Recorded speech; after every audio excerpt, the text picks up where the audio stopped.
بسم اللہ الرحمن الرحیم۔ حضرت علی علیہ السلام کا خطبہ۔ جنگ جمل کے موقع پر آپ کا اہل بصرہ سے خطاب۔ اہل بصرہ سے جہاد کے لیے نکلتے وقت جس میں آپ نے رسول صلی اللہ علیہ وسلم کی بعثت کی حکمت اور پھر اپنی فضیلت اور خوارج کی رذیلیت کا ذکر کیا۔ عبداللہ بن عباس کا بیان ہے کہ میں مقام ذی-قرنین میں امیر المومنین علیہ السلام کی خدمت میں حاضر ہوا۔ جب آپ اپنی نعلین کی مرمت کر رہے تھے، آپ نے فرمایا، اے ابن عباس، ان جوتیوں کی کیا قیمت ہے؟ میں نے عرض کیا کہ کچھ نہیں۔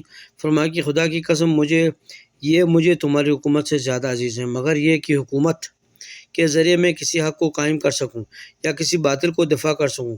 اس کے بعد لوگوں کے درمیان آ کر یہ خطبہ ارشاد فرمایا، اللہ نے حضرت محمد مصطفیٰ صلی اللہ علیہ وسلم کو اس وقت مبعوث کیا جب عربوں میں کوئی نہ آسمانی کتاب پڑھنا جانتا تھا اور نہ نبوت کا دعویدار تھا۔ آپ نے لوگوں کو کھینچ کر ان کے مقام تک پہنچایا اور انہیں منزل نجات سے آشنا بنا دیا، یہاں تک کہ ان کی کنجی درست ہو گئی اور ان کے حالات استوار ہو گئے۔